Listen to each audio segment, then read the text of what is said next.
This is Elijah Baker, and I want to be interviewing Michael Dale. Michael, how you doing?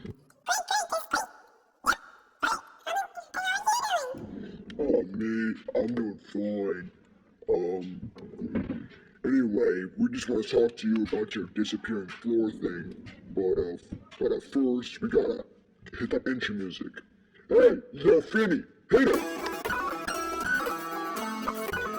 What in the world? Finny, what's wrong with the music? Finny, stop! Hello, Finny! Oh, sorry, Elijah. I'll put the right one on. Looks like I accidentally put in the helium. Whatever. Let me see. Right here.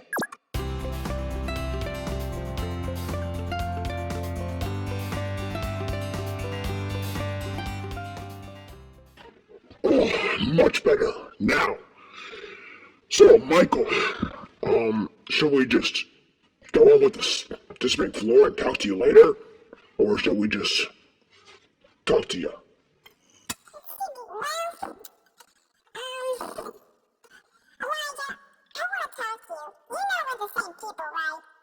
Well, yeah, we're just doing voices.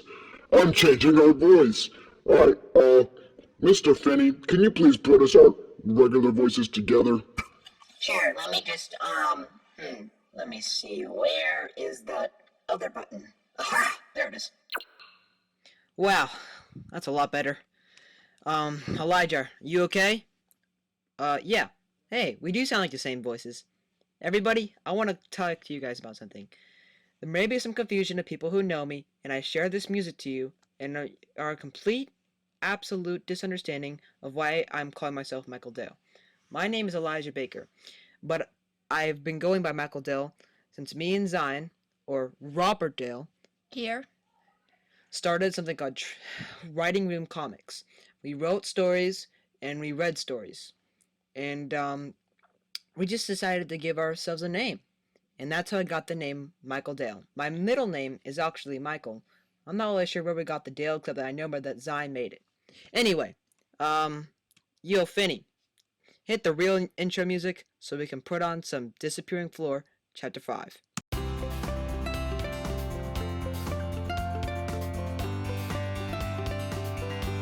Chapter 5, Spooky.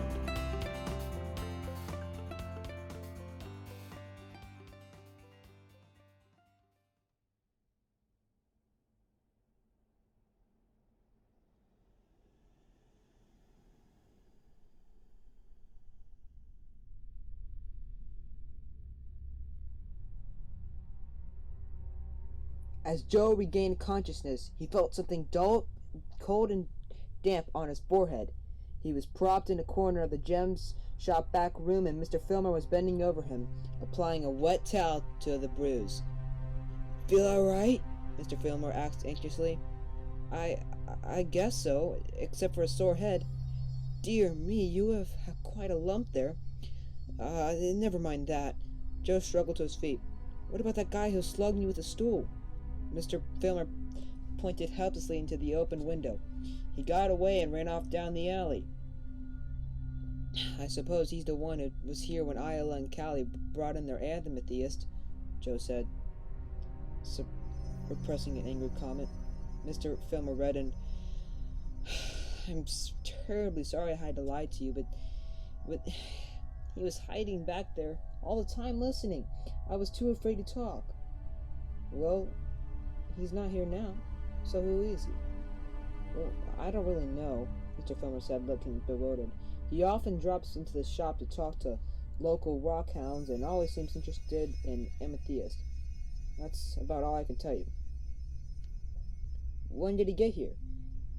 Just a few minutes before you did. He asked me if anybody had been inquiring about him. When I said no, he warned me to keep my mouth shut, or else he would have me beaten up.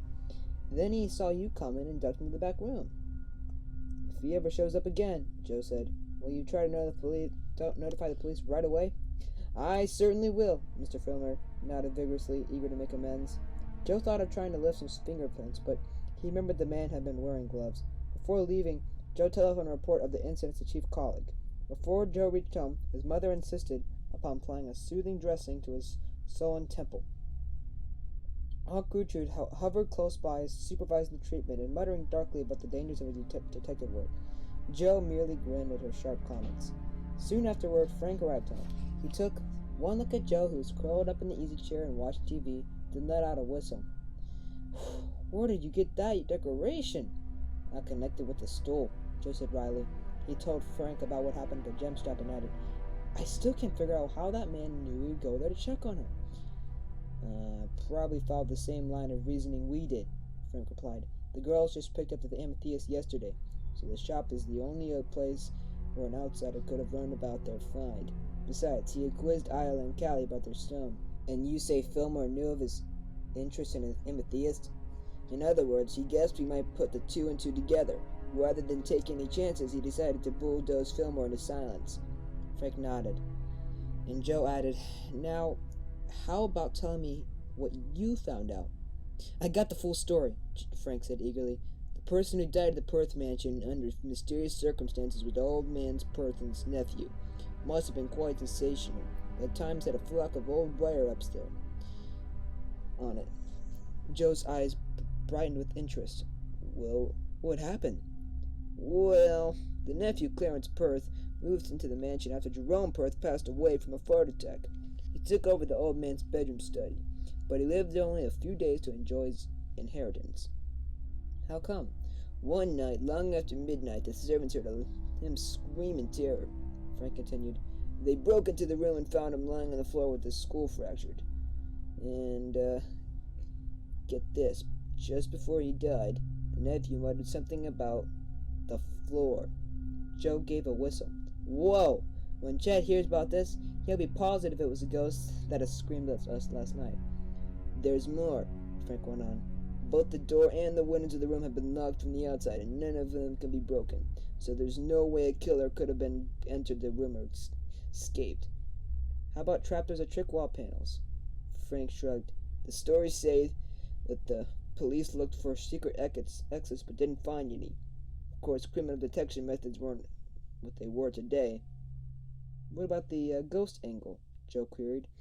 There were several follow-up news items. They said that the number of persons reported seeing a ghostly figure prowling around the Perth estate. No doubt there's always going to be a gobbleable simpletons, she said in a peppery voice. Aunt Gertrude planted herself in an easy chair and began darning socks. Don't mind me, she sniffed. Just go right on with your wild talk. Frank and Joe exchanged grins, knowing that their aunt was eager to hear more. She looked gratified when Frank repeated the information he had gleaned from the Bayport Times. Yes, now I remember about Perth's nephew, Miss Hardy said reminiscently. Poor fellow, almost seemed as if fate was marked him out to pay for his uncle's misdeeds. At dinner, Frank and Joe were silent and thoughtful. Neither believed that the weird screams they had heard near the Perth mansion could have been made by the nephew's ghost. Nevertheless, it was an eerie notion. I'd like to go back to that mansion, Joe said, as the family finished dessert. I have a hunch we'll find some answers there, about the ghost and Strang too. Frank agreed. We'll go as soon as it's dark. 2 hours later, the brothers climbed into their convertible and headed to the outskirts of Bayport. The tires hummed down the still moonlight lit air, and the wispy clouds covered the sky. When they turned into the dark lane, Frank switched off the headlights and soon afterward pulled into the close and had a scream of chivalry. Better take our flashlights, Joe murmured. The boys got out and headed up the slope. In the distance they could see a few gleams of light from the house. Someone's in the haunted house, Joe reported. Maybe Strang. We better watch our step. The Hardys threaded their way toward the trees and underbrush. Suddenly a ferocious snarl made them whirl to the left. A huge, savage-looking hound was facing them, its eyes glowing in the dark like coals of fire. Again it snarled. It seemed about to spring at the two intruders. Come on, don't argue with it, Joe muttered. He started to back away hastily, but Joe pressed his arm. Wait, Frank. Wait a second. That thing's not alive. It's just a mechanical dummy. Frank did a double take. Then he realized that Joe was right. Will I be a moldy dog biscuit, he gasped. That hound sure looks real enough to bite your head off. It must have caused some invisible being that made it light up and snarl. Joe submersed.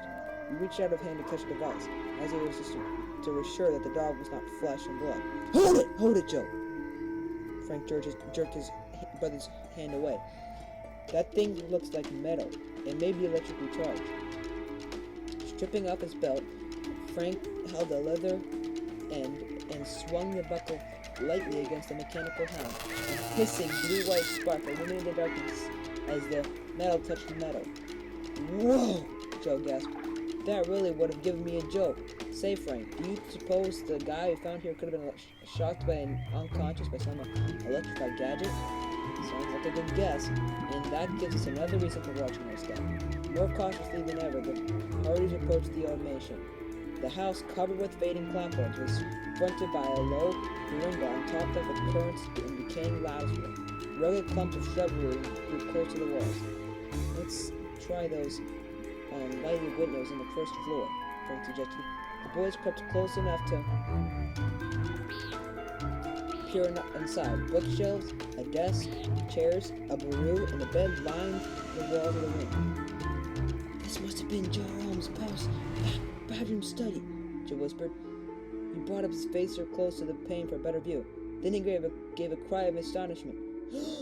Frank, look! The room has no floor!